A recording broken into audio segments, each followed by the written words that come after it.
The next item of business is a members' business debate on motion 14312 in the name of Ruth Maguire on Day of the Imprisoned Writer. Beg your pardon. This debate will be concluded without any questions being put. With those members who wish to speak in the debate, please press the request to speak buttons now. And I call on Ruth Maguire to open the debate. Ms Maguire, please. Thank you, Presiding Officer. Freedom of expression is a fundamental right, and the need to fight for fundamental rights is not new, of course. It's always been important to protect people around the world from the threat of violence or state suppression. But as with so many things this year, that need feels even sharper. According to Reporters Without Borders, more professional journalists were killed worldwide in connection with their work in the first 9 months of 2018 than in all of 2017. The Committee to Protect Journalists reports that since 1992, nearly 2,000 journalists and media workers have been killed. And moving beyond journalists alone, according to Deutsche Welle, in 2015, 1,054 authors were attacked, imprisoned, tortured, or killed. So protection is vital to ensure that people around the world can express themselves free from the threat of violence. The Day of the Imprisoned Writer is organised by PEN International as a day of solidarity and action for those writers who are denied the right to freedom of expression and who are struggling and fighting for it. I'm very grateful to colleagues from across the Chamber for standing in solidarity with persecuted, exiled and imprisoned writers across the globe. And I thank all of those who signed my motion which secured this debate and everyone who's contributing in the Chamber today. Each year, PEN highlights the cases of persecuted writers that are emblematic of the persecution and threats faced by writers and journalists across the world. Last year, in this debate, I spoke about Zehra Dogan, and I take no pleasure in seeing that she's one of this year's cases again.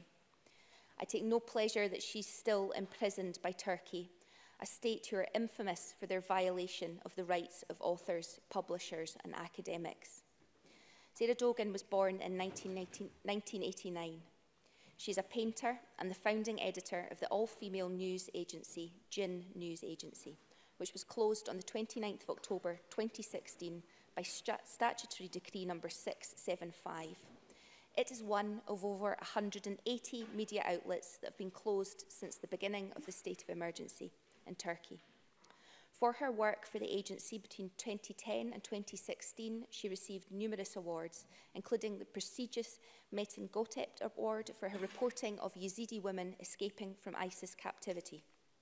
On the 12th of June 2017, Zehra was taken into custody en route to visiting her family. She's in prison as a result of her reporting and her painting being deemed terrorist propaganda by the Turkish state. The painting at issue is her recreation of a photograph taken and distributed by the Turkish military of the Kurdish town of Nusaybin following its destruction by Turkish forces.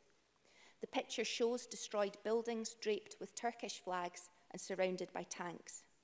In her painting, Zehra turned the army tanks into huge, grotesque creatures consuming innocent civilians. However, although the Turkish flags were present in the original photograph, Zehra was found guilty of painting the Turkish flags on the destroyed buildings, and the painting was condemned as anti-Turkish terrorist propaganda. As Zehra herself stated after the ruling, they gave me a prison penalty for taking a photo of destroyed houses and putting Turkish flags on them. But it wasn't me who did it, it was them. I just painted it. The offending news report featured the following quote from a child who was affected by the clashes in the town. "We're hearing the gunfire right now. When the shots intensify, we run to our homes. When the tanks go away, we take to the street to protest. I think we are right. I know our voices will be heard one day." Zehra's reporting of these 5 sentences that were spoken by a child were also deemed terrorist propaganda. I wrote to the Turkish Prime Minister last year expressing my deep concern at the arrest and imprisonment of Zehra Dogan and never received a response. Zehra is an inspirational and skilled painter and journalist, not a criminal, and I add my voice to the global calls for her immediate and unconditional release. Freedom of expression is a fundamental human right and should not be persecuted. It's particularly alarming that this action was taken against an award-winning journalist and painter whose voice has proven crucial in sharing the stories of underrepresented communities. I also understand that the imprisonment of Zehra Dogan is unconstitutional, violating Articles 26 and 28 of the Constitution of the Republic of Turkey, which guarantees freedom of expression and a free press, respectively. Turkey's always been one of the most restrictive countries among the Council of Europe member states in terms of media freedom and freedom of expression, and is now becoming infamous. It violates globally recognised norms protecting the right to the freedom of expression in agreements such as the Universal Declaration of Human Rights, the International Covenant on Civil and Political Rights, and the International Covenant on Economic, Social and Cultural Rights, to which Turkey is a party. As per Article 90 of the Constitution, international agreements duly put into effect have the force of law. I again strongly urge Turkey to immediately and unconditionally release the artist and journalist Zehra Dogan. She is guilty of no crime. And I say to Zehra and to all of those wrongfully imprisoned for simply exercising their fundamental rights, you're not alone. We stand with you. We're proud of your work and your courage, and we will continue to advocate for your freedom. Presiding Officer. Thank you very much. And can I say, as always, gently to the public area that we do not permit applause in the gallery. I know you feel it with your hearts, just let it stay there, but not to applaud. And you may wish to take the opportunity, Ms Maguire, to welcome the folk to the gallery. You may do so now if you wish.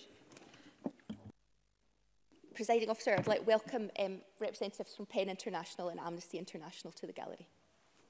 Thank you very much.